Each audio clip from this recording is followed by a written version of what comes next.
I had always known my grandmother was different, quiet, resilient, and endlessly giving, but I hadn't known how cruel my own family could be until that Thanksgiving.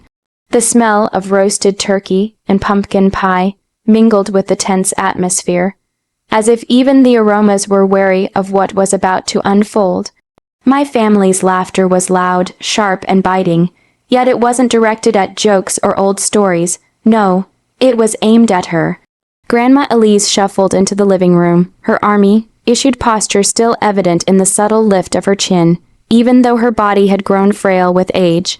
Her uniform was long gone, replaced by a simple cardigan and skirt, the kind that had been patched and re-stitched so many times that it seemed like a map of her lifetime of work. Her hands, though veined and worn, bore the memory of decades of care, hands that had bandaged soldiers in foreign lands, wiped the sweat and tears of the injured, and tended to the sick with more compassion than any of us deserved. But none of that mattered to my family. "Grandma, are you still living in that tiny old house?" My cousin Jeremy sneered, smirking as if the words were a badge of superiority. "I mean, who does that nowadays? You'd think someone who supposedly served would at least manage to live comfortably." The table erupted in laughter, some snickers crueler than others. I could feel my stomach knotting, my cheeks burning with a mix of embarrassment and fury. My grandmother's lips pressed together, and I saw a flicker of pain in her eyes, quickly replaced by the calm composure she had mastered over the years. But it didn't hide the subtle tremor in her hands as she reached for her teacup. "You all are very kind," she said softly, her voice like warm honey, deceptively gentle but carrying a quiet steel beneath. "I suppose my choices weren't glamorous, but they were mine."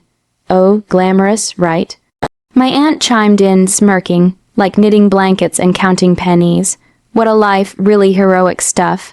The room froze for a second, as if the words had physically struck a chord. But then the laughter resumed, louder, more cruel. I looked around at the faces I'd once trusted, the people who called themselves my family, and I felt something inside me fracture. How could they not see her worth? How could they reduce her lifetime of service, her sacrifices, and the endless nights of pain she bore for others into a punchline? Grandma Elise didn't fight back. She never did. She simply nodded, poured herself some tea, and sat down, a quiet defiance in her posture that none of them recognized. She had been mocked like this countless times, I realized, and yet she had survived every barb, every cruel word, and every dismissive glance. I wondered, even then, if any of them knew the real depth of her courage, the courage to endure, to persist, and to care for others even when they didn't care for her. After the dinner, I found her alone in the kitchen, rinsing the dishes with methodical precision. The steam from the warm water fogged the glasses and mirrors, but it did nothing to cloud the resolve in her eyes. "Grandma," I whispered, hesitant, why do you let them say such things?" She turned to me, a small, almost imperceptible smile tugging at her lips.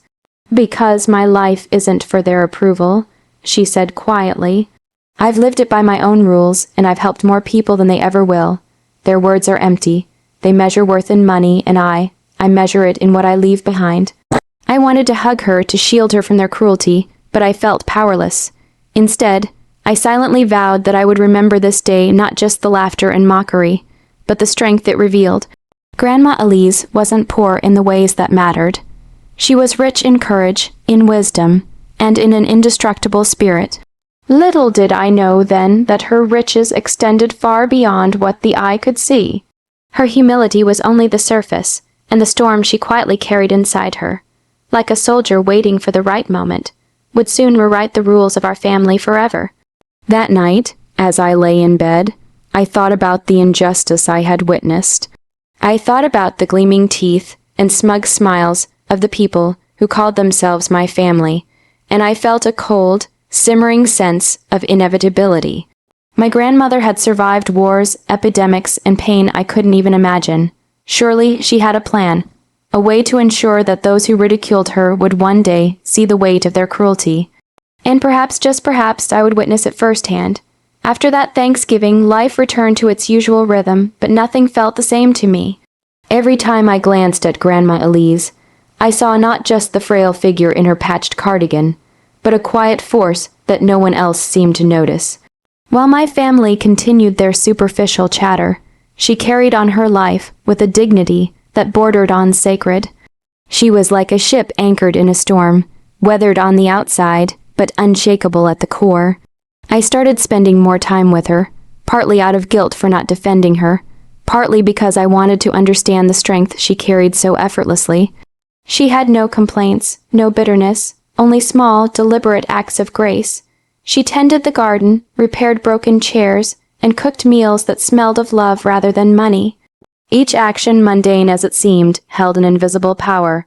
Every flower she nurtured, every stitch she mended, was an echo of decades of perseverance. One afternoon, while helping her fold laundry, I noticed an old, leather-bound journal tucked into a drawer. "What's this?" I asked. She hesitated, then smiled faintly. "It's my story," she said softly. "Not the parts they see, but the parts they never will." Curious, I opened it and found pages filled with meticulous handwriting, recounting years of service in the army, nights spent in makeshift hospitals, and battles fought far from home. She wrote about the young soldiers she comforted when all seemed lost, the families she visited in war zones, and the moments when she herself was close to breaking but didn't. The entries were raw, honest, and unflinching. "Why didn't you tell anyone?" I asked. "Because the world doesn't always reward courage," she said simply. "And some victories are private. I've never needed their approval." I was struck by her humility. Here was a woman who had faced death, disease, and despair, yet she measured her worth not in accolades, but in lives touched and suffering eased. Meanwhile, my relatives, the ones who laughed at her poverty, were blind to the magnitude of her sacrifices. Their contempt, so casual and venomous, revealed more about them than her. It wasn't just her past that amazed me. It was how she lived in the present. Despite limited means, she had cultivated a life rich in experiences and values. She read widely, learned constantly, and maintained relationships with people who mattered, not just those who impressed. Her home, though small, radiated warmth, a stark contrast to the cold, polished houses of my relatives, where appearances mattered more than integrity. One day, while we were preparing a modest dinner together, I asked her, "Do you ever wish things had been different?" She paused, slicing vegetables with practiced precision. "I've lived a full life," she said. "I've faced hardships most people wouldn't survive, and I've loved deeply. Wealth comes and goes, but character, that's forever." Her words sank into me, layering over the memory of my family's cruelty. I realized that the laughter, the mockery, and the disdain weren't just insults, they were distractions. My grandmother had long ago learned to ignore the noise and focus on what truly mattered. And yet, beneath her calm exterior, I sensed a quiet cunning, a mind always 3 steps ahead. She didn't just survive, she prepared. I began noticing small, subtle signs of this preparation. There were ledgers hidden in drawers, careful notes about investments, and meticulous accounts of money saved. Nothing flashy, nothing boastful, just a steady accumulation, invisible to those who judged her by appearances. She was building a fortress of security, brick by brick, while the rest of the family flaunted their shallow prosperity. The more I saw, the more I admired her. She had mastered patience, humility, and foresight. And I began to understand something important. The same family that mocked her would one day face the consequences of underestimating her. The injustice I felt on that Thanksgiving day wasn't just emotional. It was a prelude to something far greater. I watched her with new eyes, noticing not weakness in her frailty, but strategy in her quiet movements, resilience in her calm demeanor. In a world that measured value in dollars and appearances, she had amassed a different kind of wealth, knowledge, strength, and an unshakable moral compass. And I knew, deep in my bones, that the day would come when her hidden fortune, carefully guarded for decades, would change everything. My grandmother wasn't just surviving, she was silently preparing for a reckoning, and I had the privilege of witnessing it from the front row. Grandma Elise passed away quietly one spring morning, leaving the world just slightly better than she had found it. I sat by her bedside as her breaths grew slower, feeling a mix of sorrow and awe. Her final words were gentle, almost a whisper. "Remember, the heart is stronger than the mouth that mocks it." I didn't understand the full weight of her words until days later, when the reading of her will turned our world upside down. My family had expected the usual modest inheritance, a few antique trinkets, some old jewelry, perhaps a little cash from a savings account they assumed was nearly empty. They had whispered among themselves for weeks, already planning to divide her pitiful estate. Then the lawyer cleared his throat and began to read. "To my descendants," he said slowly, "I leave a trust fund in the amount of $12 million, to be distributed according to my conditions.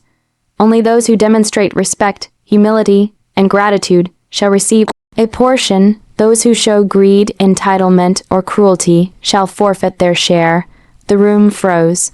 Silence, thick and suffocating, fell over my relatives like a heavy curtain.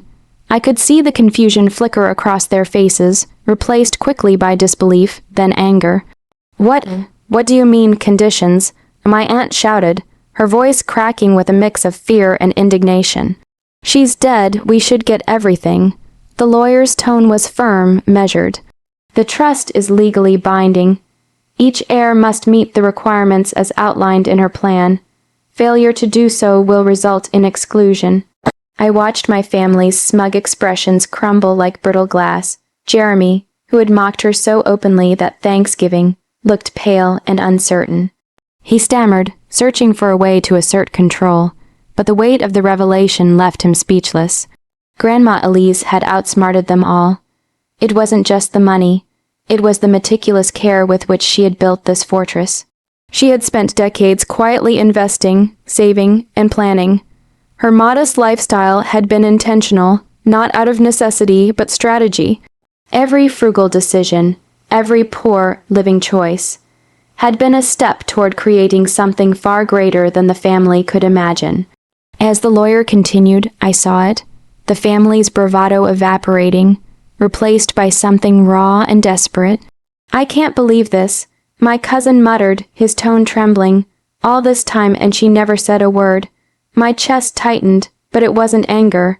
It was vindication. Grandma Elise had known exactly what she was doing. She had watched their mockery, endured their cruelty, and prepared the perfect response, a hidden fortune that would only reward virtue, not entitlement. I felt a mixture of sorrow and exhilaration. Sorrow for the loss of the woman I loved, and exhilaration because her brilliance, her quiet cunning, was finally revealed. Her life had been more than a series of sacrifices. It had been a lesson, a carefully orchestrated plan to ensure justice even after she was gone. Over the next few weeks, I watched my family scramble, their true natures exposed with startling clarity.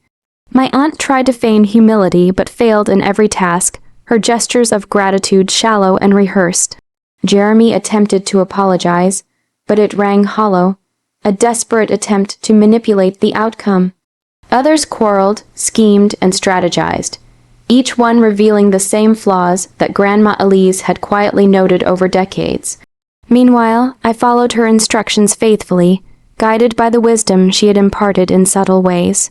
Where my relatives faltered, I honored her values: compassion, integrity, patience, and slowly the pieces of her plan fell into place. For the first time, I truly understood the depth of her genius. She had not merely accumulated wealth. She had crafted a mirror reflecting the true nature of those around her. Those who had ridiculed her would confront their own greed and cruelty, while those who respected her life and values would be rewarded. The day the trust fund was formally distributed, I watched my family's expressions twist with shock, frustration, and bitter defeat. None of them had anticipated that the quiet woman they mocked, who had lived in what they called poverty, wielded a power far greater than money alone. And in that moment I felt a profound sense of justice. Grandma Elise had been poor in the eyes of the world, but she had been richer than any of us could ever measure. She had endured mockery, sustained her dignity, and ultimately claimed her revenge, not with anger but with wisdom. She had changed everything. The weeks following the reading of Grandma Elise's will were a study in chaos and revelation. My family, once so self-assured in their mockery and entitlement, were now pawns in the quiet game she had been orchestrating for decades. Each attempt they made to claim her trust fund revealed more about their true natures than any argument or insult could have ever done. Jeremy, who had laughed the loudest at her poverty, tried to charm the lawyer and manipulate the conditions to his favor. He wrote letters claiming newfound respect, staged acts of generosity, and even volunteered for small charities, hoping his actions could buy him access to the fortune. But Grandma Elise had anticipated this. The trust was meticulous, every clause scrutinizing intent, sincerity, and humility. His gestures fell flat. They were hollow, transparent attempts at deceit. My aunt fared no better. She attempted to curry favor with neighbors and distant relatives, hoping that flattery and forced politeness could trick the trustees. But her every word dripped with insincerity. Every smile betrayed the same arrogance that had fueled years of mockery. Slowly, painfully, the family realized that their grandmother's quiet patience had outmatched their loud arrogance. Meanwhile, I followed her instructions, not because of greed, but because I understood what she had always valued. I listened to her letters, read her journals, and acted in ways that reflected the principles she had lived by. Compassion, humility, integrity. I distributed small portions of her wealth to those in need, ensured her charitable wishes were fulfilled, and honored the people and causes she had quietly supported for decades. The trust recognized intention over pretense, authenticity over entitlement. It was then I fully understood the scope of her brilliance. Grandma Elise had never measured life in money or appearances. She had measured it in character, in the way people treated others, in the quiet courage to do what was right even when no one was watching. Her wealth, carefully built and quietly guarded, became the ultimate tool of justice. The family's reactions were almost theatrical in their despair. They argued among themselves, blaming one another for their failures, their entitlement now worthless. Jeremy's anger was palpable, his smirks and arrogance replaced with stunned disbelief. My aunt's pride crumbled, leaving her frantic and desperate. It was not cruel. It was merely the natural consequence of underestimating a woman whose strength had been invisible to them for decades. One evening after the formalities were complete, I walked through Grandma Elise's garden, the one she had tended for years.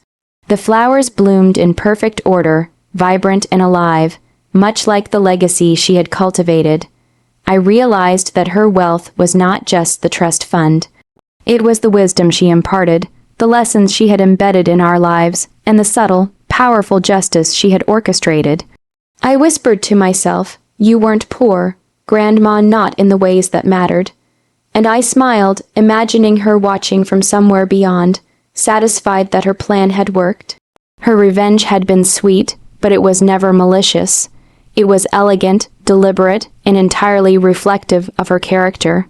She had taught us all that respect cannot be demanded. It must be earned, and that life's true riches lie not in the numbers on a bank statement, but in courage, integrity, and love. Looking back, I realized that the family's mockery had been a gift in disguise.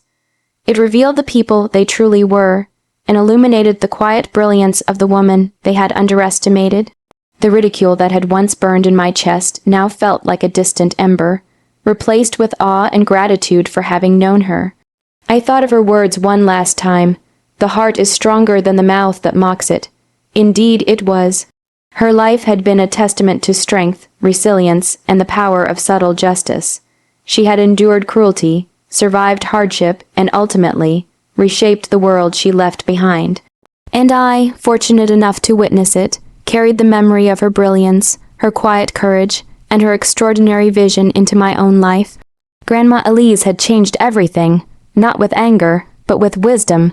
She had turned mockery into motivation, cruelty into revelation, and poverty into power. And in doing so, she had left behind not just a fortune, but a legacy that no amount of laughter, greed, or disdain could ever diminish.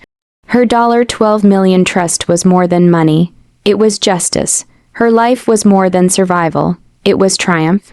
And her story, once mocked, would never be forgotten.